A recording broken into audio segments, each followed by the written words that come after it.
have a sister, brother, aunt, Yeah. mom, dad, this would be a complementary product for them to supply if on their full-time job, plug them in. Yeah. It's simple. You can just WhatsApp us or come in store and speak to us about it on how to get started. Our minimum order is at least 50 packets, which works at around 2,000 Rand.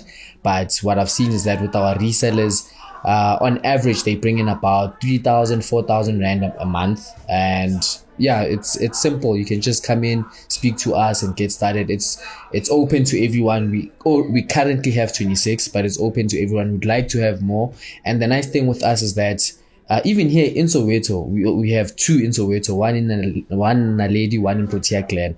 So the nice thing about being our reseller is that you don't just buy and then we let you go. We also support you in terms of the area that you're in. I mean, one of our biggest customers in Durban, she's got a shop in Durban where she sells herbal products.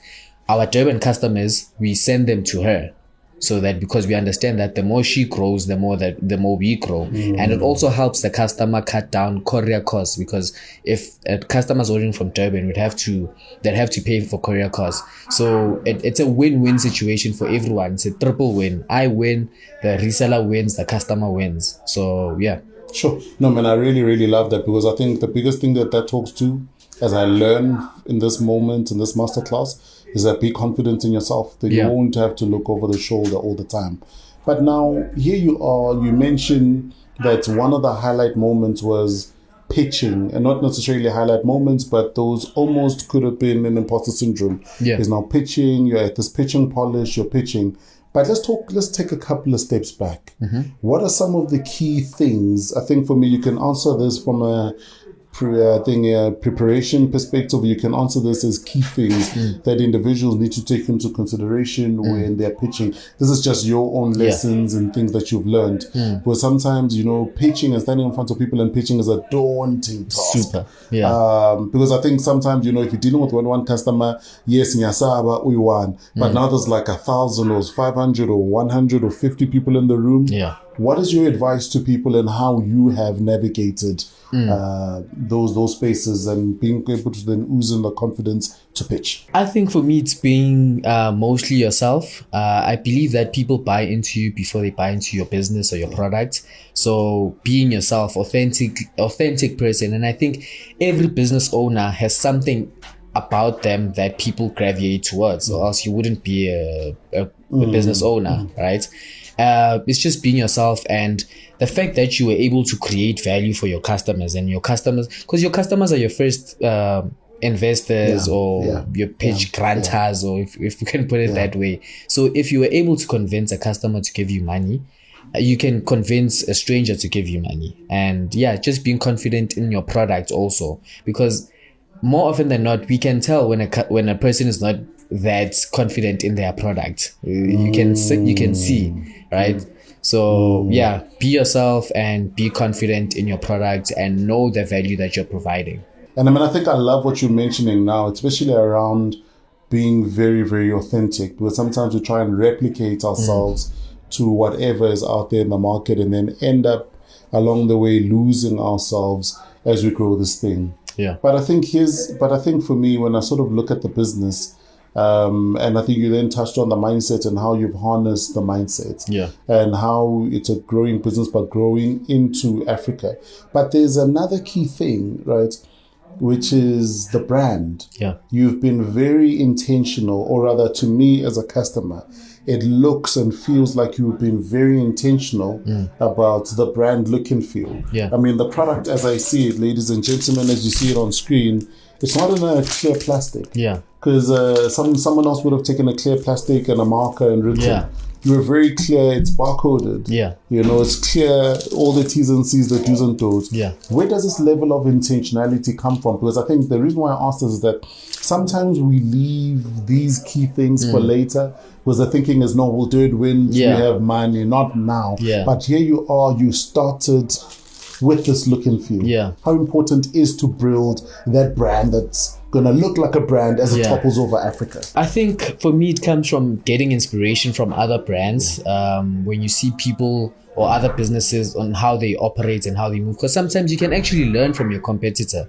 You can see how they they package their things, and it doesn't mean necessarily copying it, but seeing what has worked for them and then seeing how you can improve from that, and being intentional about building a sustainable business that is going to be Africa's #1 brand. I had to be intentional about getting the barcodes. I mean, I got barcodes in the first day I started, but I only started supplying supermarkets or potentially needed barcodes this year.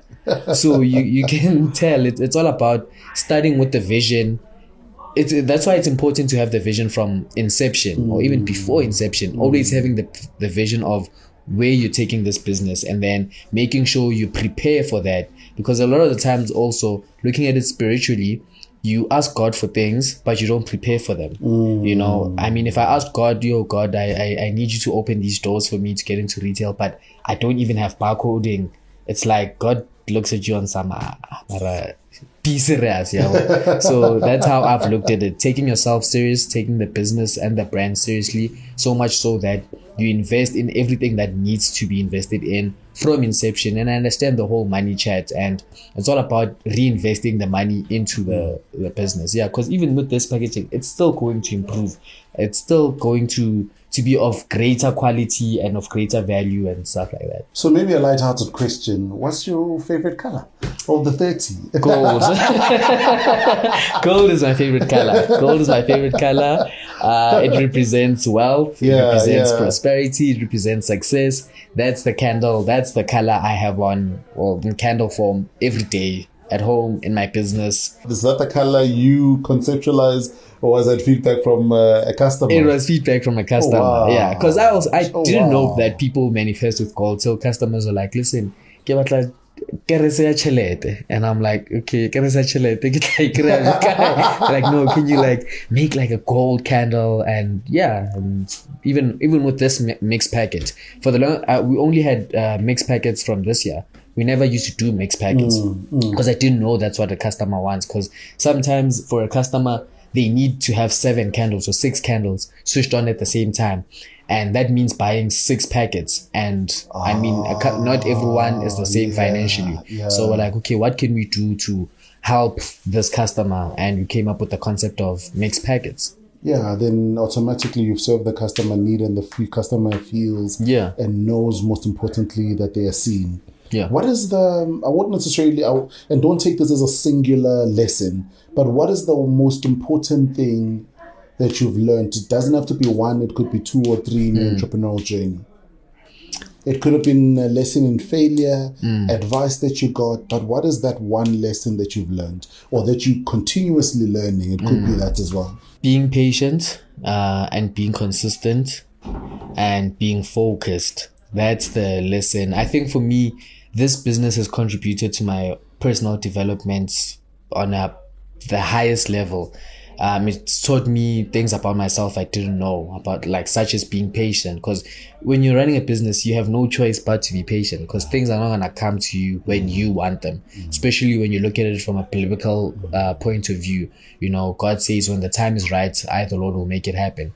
And the time is right for Him, not for you. So for me, it's like, even if the time is that I want the time to be right now, it can't be right now. And so that has taught me patience. So patience and being consistent. You know, we've been consistently serving our customers with the best quality, with the best service. We've been consistent. There's never been a time where, besides public holidays, in fact, nowadays with public holidays, we're open on the 16th of December, because we understand that sometimes customers, this is their only time to come and shop. So patience and consistency, that's my biggest takeaways that I've learned through running this business. Patience and consistency. Yeah. And I think there's a lot to be said about patience, right? Yeah. But I think for me, I don't just want to leave it there, man. When you say patience, which part of it has been the part that you needed to lean in more? Is it patience in the growth of the business? Patience in waiting for whatever you've put out there? Yeah. You know, which part of it did you need to dig out the most so that you're able to harness yourself? The growth of the business. It's hard. I mean, when you look at a product like mine, it's niche, even though nationally people use it, but for me it's niche. And I've had to be patient with growing the brand and growing the business and being patient with regards to customers, because I've got customers who I spoke to maybe in the year that I started, because I've got like a whole logbook of every customer I interact with, because I'm building like a CRM type thing. So I've got customers whose numbers I had in 2021, who've spoken to me in 2021, but only started buying this year. And for me, that also like shows patience, because they've been constantly seeing my work either on the socials or how I move, and that's why